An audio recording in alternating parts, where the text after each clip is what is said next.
नमस्कार मित्रों, आप सभी लोगों का सुंदरम पाठशाला के इस बृहद प्लेटफॉर्म पर स्वागत है। जैसा कि हम जानते हैं कि आप लोग जहां भी होंगे स्वस्थ और सुरक्षित होंगे, क्योंकि कोविड-19 का इस समय आप लोग जानते हैं कि प्रकोप चल रहा है। तो आप लोग जहां भी रहिए सुरक्षित रहिए और पढ़ते रहिए, क्योंकि आगे जो है कि एग्ज़ाम होंगे। इस भ्रम में आप लोग मत रहिए कि एग्ज़ाम नहीं होंगे, एग्ज़ाम होंगे आगे, और आप लोग खूब मन लगा करके पढ़ाई करिए। आइए हम आप लोगों को जो है कि व्याकरण पढ़ा रहे थे।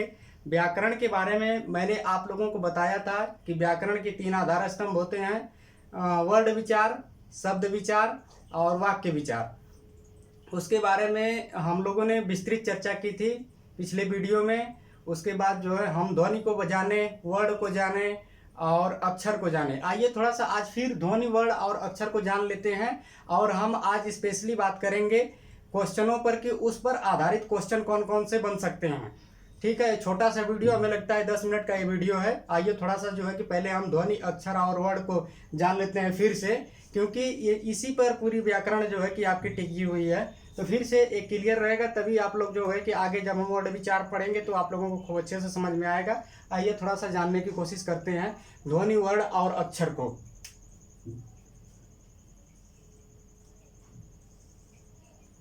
आइए देखते हैं। आप लोग जानते हैं, मैंने आप लोगों को बताया है कि सबसे पहले ध्वनि बनती है। ध्वनि से जो है वर्ण का निर्माण होता है, वर्ण से जो है अक्षर का निर्माण होता है। ध्वनि, वर्ण और अक्षर। ध्वनि से वर्ण बनता है, वर्ण से क्या होता है, अक्षर बनता है। ध्वनि से वर्ण, वर्ण से अक्षर। आइए हम लोग जानते हैं ध्वनि क्या होती है। जो हम बातें बोल रहे हैं क्या है, ध्वनि है। तो ध्वनि का मतलब क्या हुआ, ये क्या है, जो बातें हम बोल रहे हैं वो ध्वनि है। ध्वनि वह होती है मुख से उच्चारित वर्णों को हम क्या कहते हैं, ध्वनि कहते हैं। जो हम बोल रहे हैं ये ध्वनि है, लेकिन इसमें क्या वर्ण समाहित है, वर्ण होते हैं। तो ध्वनि की परिभाषा हुई, मुख से उच्चारित वर्णों को हम क्या कहते हैं, ध्वनि कहते हैं। मुख से उच्चारित वर्णों को हम ध्वनि कहते हैं।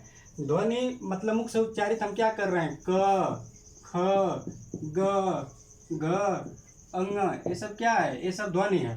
और ध्वनियों के लिखित रूप को हम क्या कहते हैं, वर्ण कहते हैं। इन्हीं ध्वनियों को जब हम लिख देते हैं तो यह क्या होता है, वर्ण कहलाता है। तो ध्वनियों के लिखित रूप को हम क्या कहते हैं, वर्ण कहते हैं।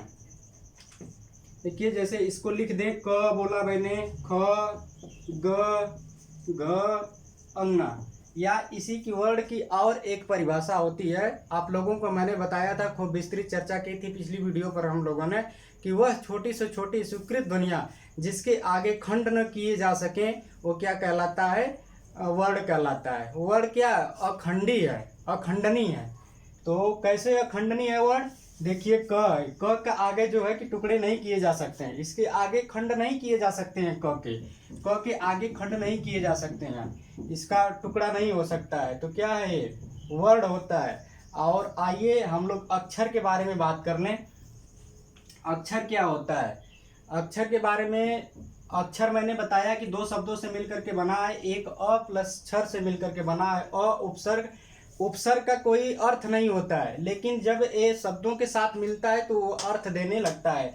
जैसे क्षर का मतलब होता है नष्ट होना, अ का मतलब यहाँ पर जब इसके साथ जुड़ेगा तो नहीं होगा। नहीं मतलब कि क्या, नष्ट जो नहीं होता है वो क्या कहलाता है, अक्षर कहलाता है।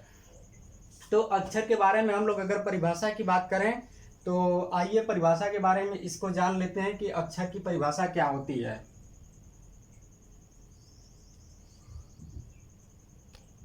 आइए अक्षर की परिभाषा में जानते हैं। जिन ध्वनि या ध्वनि समुदाय का उच्चारण एक श्वास के एक ही आघात में हो जाए वो क्या कहलाता है, अक्षर कहलाता है। अब हम बात किए कि एक श्वास के एक ही आघात में, इसका क्या मतलब है, एक श्वास के एक ही आघात में। जैसे कि मैं राम, राम का उच्चारण कर रहा हूं, तो आप लोगों ने देखा होगा राम, राम, राम का उच्चारण कर रहा हूं मैं, तो इसमें जो है कि रा के बाद जो है मेरी आवाज टूट रही है, उसके बाद म उच्चारण हो रहा है। लेकिन अगर हम क का उच्चारण कर रहे हैं तो क जो है एक श्वास के एक ही आघात में जो है किसका उच्चारण हो जा रहा है, श्वास के एक ही आघात में इसका उच्चारण हो जा रहा है, इसलिए क्या है, ए अक्षर है। देखिए प्रयोग के आधार पर अगर देखा जाए, अक्षर और वर्ण में जो है कोई अंतर नहीं होता है। अक्षर ही क्या कहलाता है, वर्ण कहलाता है। अक्षर ही क्या होता है, वर्ण होता है। अगर प्रयोग के आधार पर देखा जाए तो इसमें कोई अंतर नहीं होता है। आइए हम लोग अब इस पर थोड़ा सा चर्चा कर लिए, आप लोगों का रिवीजन भी हो गया। अब बातें करेंगे कि यहाँ से जो है कि कौन कौन से क्वेश्चन बनते हैं, क्वेश्चनों के बारे में हम लोग बात करेंगे। आइए यहाँ से जो है कि कौन कौन से क्वेश्चन बनने की उम्मीद है, इसके बारे में हम लोग बात करते हैं। यहाँ से देखिए, ध्वनि, भाषा की, इसको आप लोग नोट कर लीजिएगा, भाषा की सबसे छोटी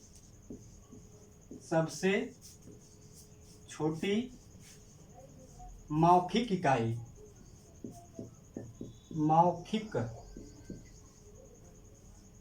इकाई, होती है।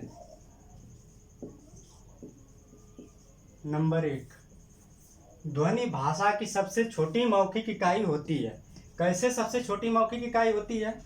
ध्वनियों का हम क्या करते हैं, उच्चारण करते हैं, ठीक है। तो ध्वनि का उच्चारण जब करते हैं तो भाषा की क्या हुई, सबसे छोटी मौखिक इकाई हुई। सबसे छोटी मौखिक इकाई क्या होती है, ध्वनि होती है। उसके बाद दूसरा का हम बात करते हैं, सबसे छोटी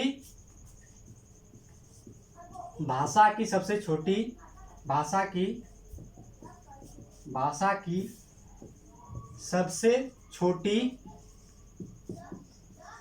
छोटी लिखित, जब इन्हीं ध्वनियों को हम लिख देते हैं तो ये क्या हो जाता है, लिखित रूप ले लेता है। भाषा की सबसे छोटी लिखित इकाई क्या होती है, भाषा की सबसे छोटी लिखित इकाई जो है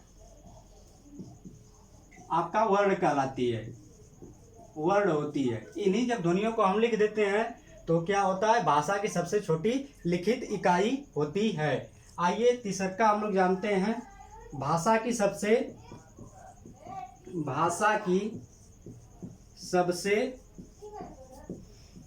छोटी इकाई या अंग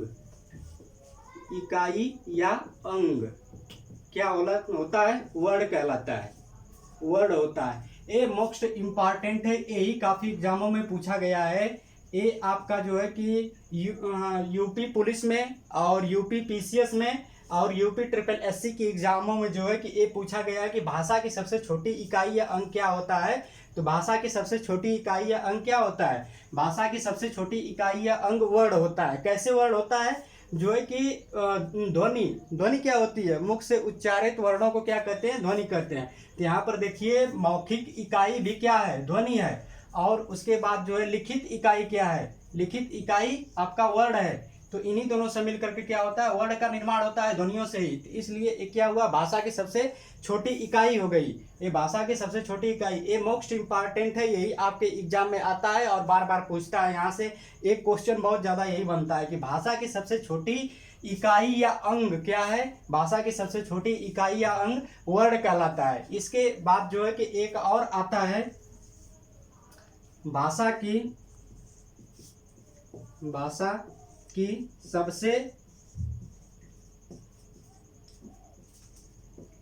छोटा, भाषा का सबसे छोटा अर्थ के आधार पर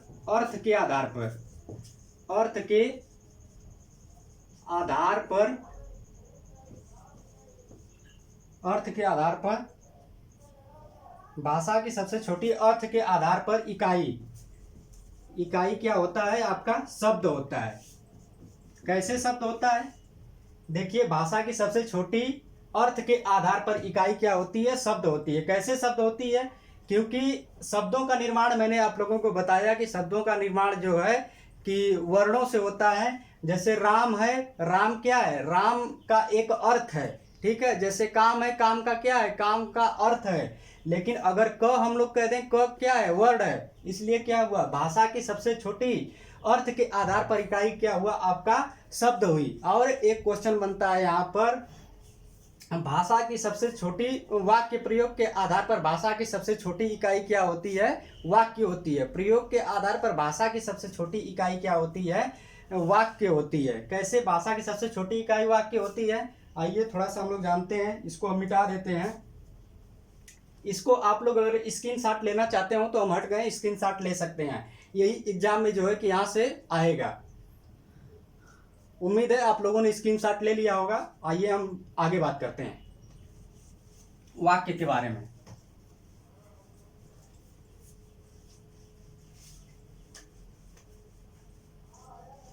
देखिए आप लोग पढ़ते रहिए। मुझे पूरी उम्मीद है कि आप लोग जो है कि पढ़ रहे होंगे खूब ईमानदारी के साथ पढ़ते रहिए। और जो भी सब्जेक्ट आप लोग पढ़ें उसको खूब विस्तृत पढ़ें, क्योंकि विस्तृत सफलता का कोई सार्टिक नहीं होता है। आप लोग सार्टिक के पीछे ना भागें। एक बार सब्जेक्ट को अच्छे से पढ़ लिए तो दोबारा उसे पढ़ने की जरूरत नहीं पड़ती है। सब्जेक्ट को सिर्फ एक बार पढ़ा जाता है और उसका अगर दोबारा पढ़ने के उद्देश्य से नहीं पढ़ा जाता है, उसका रिवीजन करने के उद्देश्य से पढ़ा जाता है। आप बार बार कितनी बार आप जो है कि पढ़ेंगे उसको? सिर्फ एक बार पढ़िए। अगर एक ही पेज पढ़ रहे हैं लेकिन अच्छे से एक पेज पढ़िए कि दोबारा उसे पढ़ने की जरूरत ना पड़े। हाँ, दोबारा अगर जरूरत पड़े आपको तो रिवीजन करने की जरूरत पड़े। आइए थोड़ा सा हम लोग जानते हैं भाषा का सबसे बड़ा अंग भावार्थ के भाव या भावार्थ के आधार पर, ये चौथा पांचवा है ना, भाव या भावार्थ के आधार पर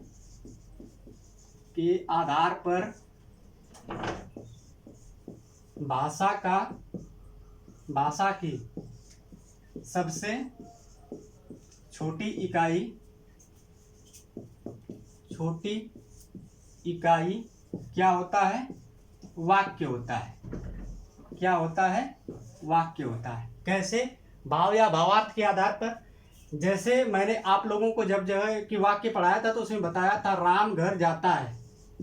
राम घर क्या है? जाता है। इसमें क्या है? पूरा सेंटेंस है। इसका क्या है? एक संपूर्ण अर्थ निकल रहा है। इसमें एक भाव छिपा है राम के घर जाने का।